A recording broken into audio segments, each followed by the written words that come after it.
Hello दोस्तों। और एक कहानी चैनल में आप सभी का स्वागत है। इस चैनल में मैं आपको नई नई कहानियाँ सुनाऊंगा जो मेरी ही लिखी हुई हैं।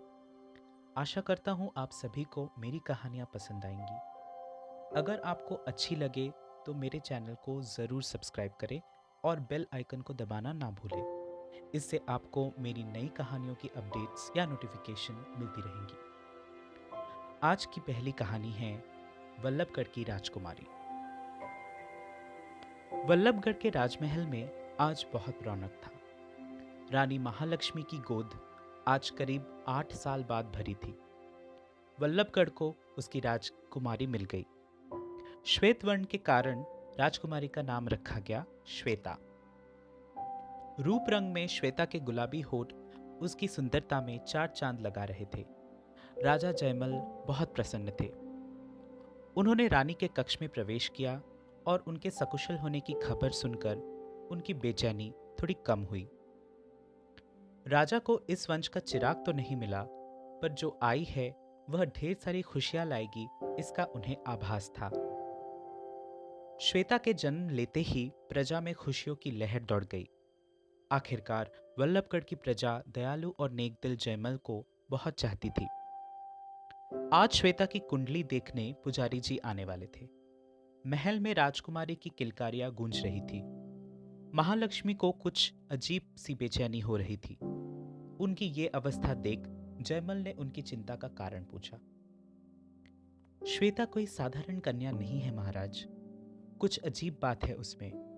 उसके मुस्कान से आसपास के सभी बच्चे खिलखिला उठते हैं। चारों तरफ मानो कोई सकारात्मक सी लहर दौड़ती है।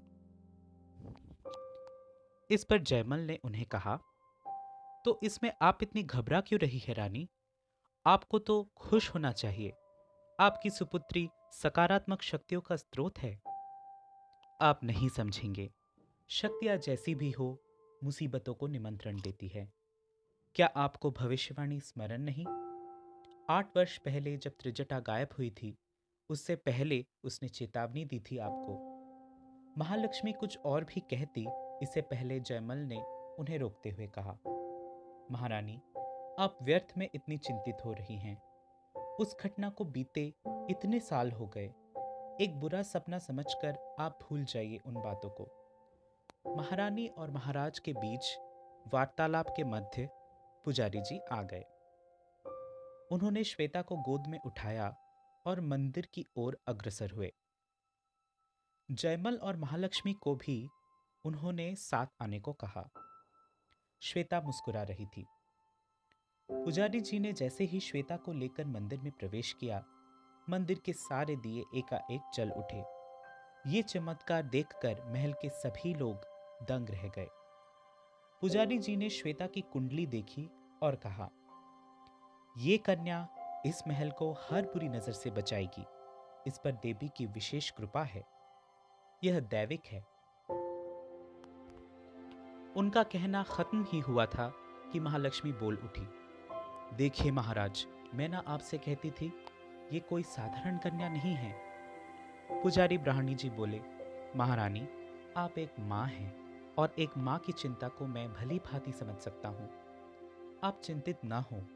आपकी पुत्री इस महल को हर उस बुरी शक्ति से सुरक्षित करेगी जो इसे क्षति पहुंचाने का प्रयत्न करेगा। अब वो दिन दूर नहीं जब नियति का विधान सत्य सिद्ध होगा। भविष्यवाणी पूरी होकर ही रहेगी। आखिर ये क्या भविष्यवाणी थी जो महारानी को इतनी चिंतित कर रही थी? उनकी इस व्याकुलता का क्या कारण था? क्या वल्लभगढ़ की राजकुमारी वाकई महल के लिए गौरव का कारण है? क्या वे सत्य में महल की रक्षा कर सकेगी? जानने के लिए बने रहिए मेरे इस चैनल पर। और एक कहानी।